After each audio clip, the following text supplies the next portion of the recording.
সাবধান, শীতের সময় ভুলেও খাবেন না এই তিনটি খাবার, তাহলে বড় সমস্যায় পড়বেন। শুধু তাই নয়, বিজ্ঞানীরাও এই তিনটি খাবার নিয়ে দিয়েছেন ভয়ঙ্কর তথ্য, যা শুনলে সুবহানাল্লাহ আলহামদুলিল্লাহ বলতে বাধ্য হবেন। রাসূলুল্লাহ সাল্লাল্লাহু আলাইহি ওয়াসাল্লাম এই তিনটি খাবার পছন্দ করতেন না এবং তিনি তার উম্মতদেরকেও এই তিনটি খাবার থেকে বিরত থাকতে বলেছেন। হাদিসে আছে, যে ব্যক্তি রাসূলুল্লাহ সাল্লাল্লাহু আলাইহি ওয়াসাল্লামের পথ ভুলে গেল এবং তার সাথে গাদ্দারি করলো, তিনি তাকে উম্মত বলে পরিচয় দিবেন না। এই তিনটি খাবার খেতে কেন নিষেধ করেছেন তা নিয়েই থাকবে আজকের বিস্তারিত। অবশ্যই ভিডিওটি শেয়ার করে দিবেন আপনার প্রাণপ্রিয় ভাই বোনদেরকে সতর্ক করার জন্য। আপনি যদি রাসূলুল্লাহ সাল্লাল্লাহু আলাইহি ওয়াসাল্লামকে ভালোবেসে থাকেন, অবশ্যই আলহামদুলিল্লাহ কমেন্ট করবেন। তো চলুন বেশি কথা না বলে শুরু করি আজকের ভিডিও। জেনে নেই কোন তিনটি খাবার যা আমাদের প্রিয় নবী পছন্দ করতেন না। প্রিয় নবী যে তিনটি খাবার পছন্দ করতেন না তার মধ্যে 1 নম্বর হলো অতিরিক্ত গরম খাবার। যে খাদ্য থেকে ধোঁয়া বের হয় এরূপ খাবার তৎক্ষণাৎ খেতেন না প্রিয় নবী সাল্লাল্লাহু আলাইহি ওয়াসাল্লাম। অতিরিক্ত গরম খাবার ঠান্ডা হওয়া পর্যন্ত তিনি অপেক্ষা করতেন। হযরত আবু হুরায়রা রাদিয়াল্লাহু তাআলা আনহু বলেন, রাসূলুল্লাহ সাল্লাল্লাহু আলাইহি ওয়াসাল্লাম গরম খাবার খেতেন না। তিনি বলতেন, গরম খাদ্য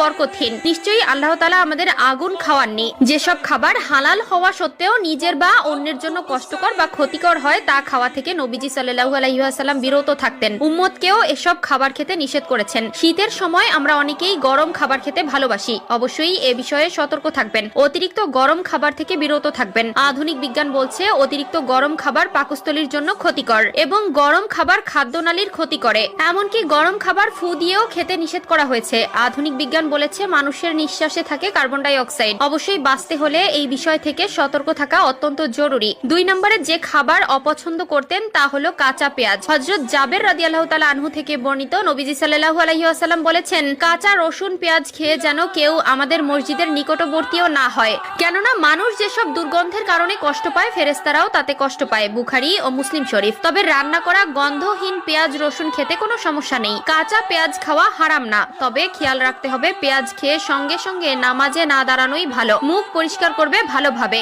যেন কোনো গন্ধ না থাকে, অর্থাৎ মুখে দুর্গন্ধ সৃষ্টিকারী কোনো বস্তু খেয়ে লোক সমাজে বিশেষত মসজিদে যাওয়াকে নবীজি সাল্লাল্লাহু আলাইহি ওয়াসাল্লাম খুবই অপছন্দ করতেন। 3 নম্বরে প্রিয় নবী বাসি খাবার খেতে নিষেধ করেছেন এবং তিনিও এই খাবার অত্যন্ত অপছন্দ করতেন। বাসি খাবারের ফলে শরীরের মধ্যে বিভিন্ন ধরনের ভাইরাসের আক্রমণের সম্ভাবনা থাকে এবং এই খাবার থেকে অতি দুর্গন্ধ আসার জন্য প্রিয় নবী অপছন্দ করতেন। যে খাবার রাতে রান্না করা হয়েছে এবং সকালে বাসি হয়ে গিয়েছে সেই খাবার প্রিয় নবী সাল্লাল্লাহু আলাইহি ওয়াসাল্লাম পছন্দ করতেন না। আমরা এমন একজন নবী পেয়েছি যিনি তার একজন উম্মতকে রেখেও জান্নাতে প্রবেশ করবে না। তিনি এমন একজন নবী যিনি মৃত্যুর আগেও তার উম্মতের জন্য অঝর নয়নে কান্না করেছেন এবং তার উম্মতের দায়িত্ব আল্লাহর হাতে তুলে দিয়েছেন। সুবহানাল্লাহ। রাসূলুল্লাহ সাল্লাল্লাহু আলাইহি ওয়াসাল্লাম হলেন আমাদের সেই